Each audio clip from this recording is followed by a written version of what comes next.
wabarakatuh. Perkenalkan, nama saya Endang dengan NIM I011838 dari kelas konsentrasi perdata, ingin memaparkan materi mengenai hukum perbankan.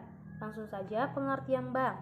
Menurut Undang-Undang Nomor 10 Tahun 1998 tentang perubahan atas Undang-Undang Nomor 7 Tahun 1992 tentang perbankan pasal 1 ayat 2 menyatakan bank adalah badan usaha yang menghimpun dana dari masyarakat dalam bentuk simpanan dan menyalurkan kepada masyarakat dalam bentuk kredit dan atau bentuk-bentuk lainnya dalam rangka meningkatkan taraf hidup rakyat banyak. Adapun pengertian bank menurut Pasal 1 ayat 1 Undang-Undang Nomor 10 Tahun 1998, perbankan adalah segala sesuatu yang menyangkut tentang bank mencakup kelembagaan, kegiatan usaha, serta cara dan proses dalam melaksanakan kegiatan. Adapun pengertian hukum perbankan adalah sebagai kumpulan peraturan hukum yang mengatur kegiatan lembaga keuangan, bank yang meliputi segala aspek dilihat dari segi esensi dan eksistensinya, serta hubungannya dengan bidang kehidupan yang lain.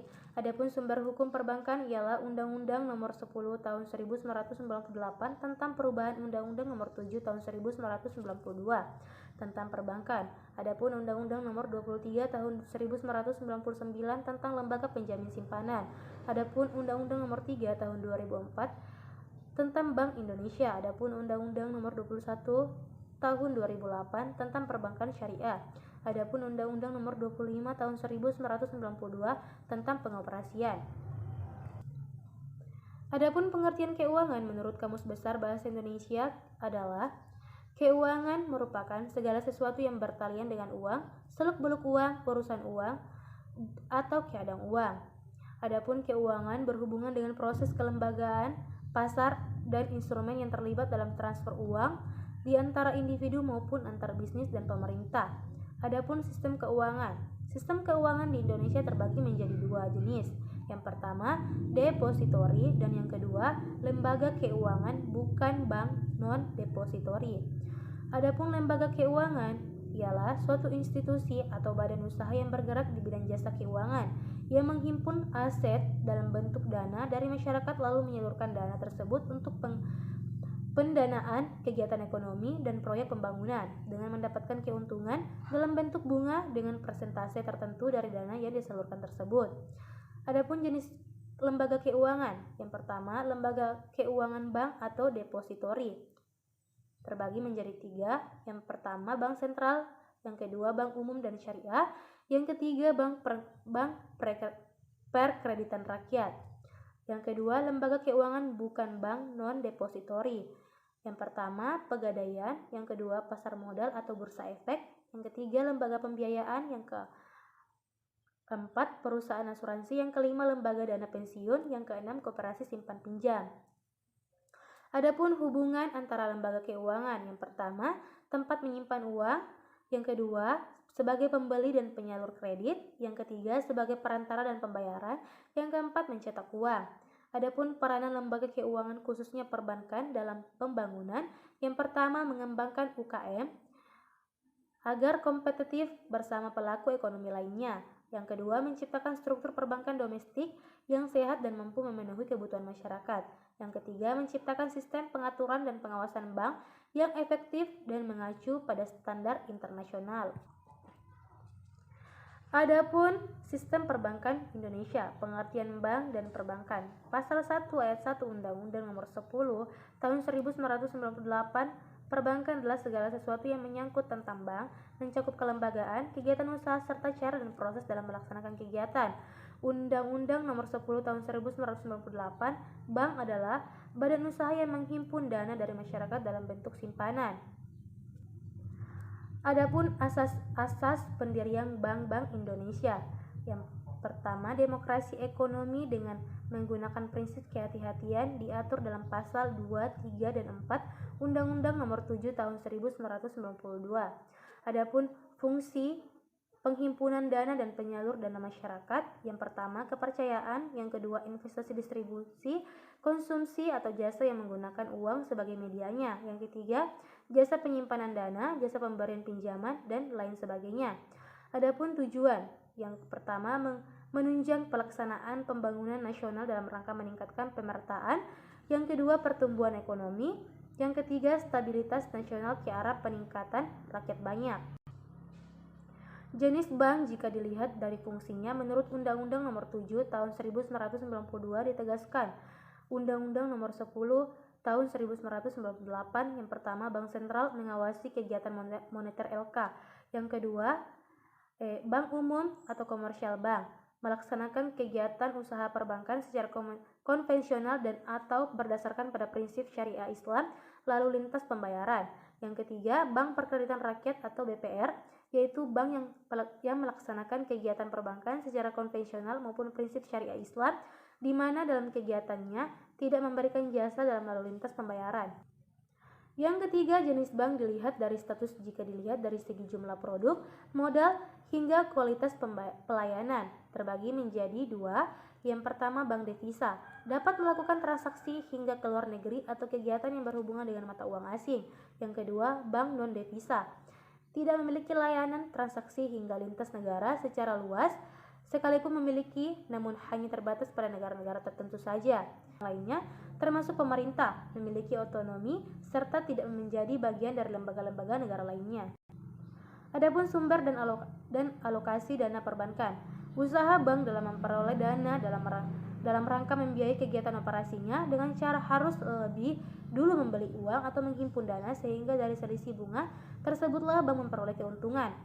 Adapun sumber dana bank perbankan terbagi menjadi beberapa bagian. Yang pertama, dana dari bank itu sendiri, di mana berasal dari modal sendiri, yakni setoran dari pemegang sahamnya. Perusahaan dapat pula keluarkan saham baru dan menjualnya di pasar modal menggunakan saldo laba yang belum dipakai.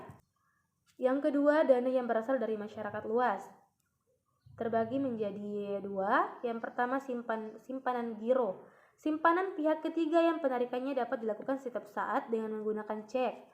Adapun deposit atau simpanan pihak ketiga yang penarikannya hanya dapat dilakukan pada waktu tertentu berdasarkan pada perjanjian nasabah. Tabungan simpanan pihak ketiga yang penarikannya hanya dapat dilakukan menurut syarat-syarat tertentu. Adapun peraturan tentang penarikan dana masyarakat di Indonesia, Peraturan Bank Indonesia Nomor 8/43/PBI/2016 tentang perubahan atas Peraturan Bank Indonesia Nomor 8/29/PBI/2006 tentang daftar hitam nasional penarik cek dana atau biliet giro kosong. Adapun dana yang bersumber dari Bank Indonesia sebagai bank sentral, dana yang dikucurkan oleh Bank Indonesia melalui fasilitas kredit kepada bank-bank yang mengalami kesulitan penandaan jangka pendek dan jaminan yang berkualitas tinggi. Ada dua dana yang bersumber dari Bank Indonesia sebagai bank sentral. Yang pertama, kredit likuiditas Bank Indonesia, diberikan oleh Bank Indonesia untuk membiayai kredit program pemerintahan yang disalurkan melalui Bank Umum. Yang kedua, bantuan likuiditas Bank Indonesia, fasilitas yang diberikan oleh Bank Indonesia kepada perbankan untuk menjaga kestabilan agar tidak terganggu oleh adanya ketidakseimbangan likuiditas antara penerimaan dana dan pada bank-bank. Adapun dana yang bersumber dari lembaga keuangan baik berbentuk bank maupun non-bank, diperoleh bank dalam bentuk pinjaman baik dalam jangka panjang maupun jangka pendek sesuai dengan kebutuhan dari bank yang membutuhkan dana tersebut. Ada dua dana yang bersumber dari lembaga keuangan. Yang pertama, pinjaman antar bank atau call money, diberikan kepada bank yang mengalami kalah clearing di dalam lembaga clearing. Pinjaman ini bersifat jangka pendek dan bunga yang relatif tinggi. Adapun pinjaman dari bank-bank di luar negeri merupakan pinjaman yang diperoleh oleh perbankan dari pihak luar negeri. Alokasi dana bank. Dana-dana bank yang diperoleh dari pihak K1, K2, dan K3 digunakan untuk kegiatan operasional bank dan dialokasikan dengan menggunakan metode. Yang pertama, gabungan dana. Semua dana yang masuk digabungkan menjadi satu, kemudian dialokasikan tanpa memperhatikan jenis, sifat sumber dana, dan jangka waktu serta biaya dana. Adapun alokasi aset, sumber dana masing-masing memiliki sifat tersendiri sehingga harus diperlakukan secara individu dengan mempertimbangkan karakteristik masing-masing. Adapun pengertian pengalokasian dana adalah dengan menjual kembali dana yang diperoleh dari penghimpunan dana dalam bentuk simpanan, dan tujuan bank dari pengalokasian dana adalah untuk memperoleh profit. Jenis alokasi dana. Adapun jenis alokasi dana, yang pertama menurut prioritas penggunaan, terbagi menjadi dua. Yang pertama cadangan primer, terbagi menjadi beberapa bagian. Yang pertama memenuhi ketentuan likuiditas wajib minimum, keperluan operasional bank, penarikan simpanan, permintaan pencairan kredit dari masyarakat, penyelesaian clearing antar bank, kewajiban jangka pendek lainnya yang harus segera dibayar. Yang kedua, cadangan sekunder, terbagi menjadi dua, memenuhi kebutuhan likuiditas jangka pendek bank dan sebagai tambahan apabila cadangan primer tidak mencukupi. Adapun yang kedua, penyaluran kredit, terbagi menjadi dua. Yang pertama tujuan terbagi menjadi beberapa bagian. Yang pertama mendapatkan keuntungan optimal, yang kedua menjaga keamanan atas dana yang dipercayakan nasabah di bank. Yang kedua fungsi, terbagi menjadi beberapa bagian. Yang pertama meningkatkan daya guna uang dan barang. Yang kedua meningkatkan peredaran dan lalu lintas uang. Yang ketiga instrumen untuk menstabilkan ekonomi. Yang keempat meningkatkan pendapatan nasional dan sebagainya. Investasi portofolio berupa penanaman dalam bentuk surat-surat berharga jangka panjang dan surat-surat berharga yang berlikuiditas tinggi, yang bertujuan untuk memberikan tambahan pendapatan dan likuiditas bank, yaitu dalam bentuk obligasi dengan berbagai jenisnya. Pendapatan yang diperoleh dari investasi dapat berupa tingkat bunga, capital gain, atau dividen.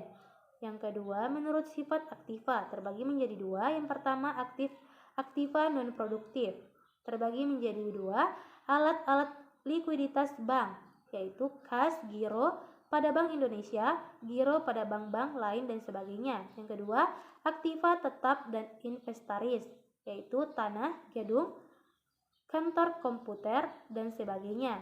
Adapun yang kedua, aktiva produksi, terbagi menjadi 4 bagian. Yang pertama, kredit berjangka pendek, menengah, dan panjang. Yang kedua, penempatan pada bank lain. Yang ketiga, surat-surat berharga. Yang keempat, penyertaan modal atau penanaman dana dalam bentuk saham. Itulah tadi pemaparan materi dari saya. Kurang dan lebihnya mohon dimaafkan. Wassalamualaikum warahmatullahi wabarakatuh.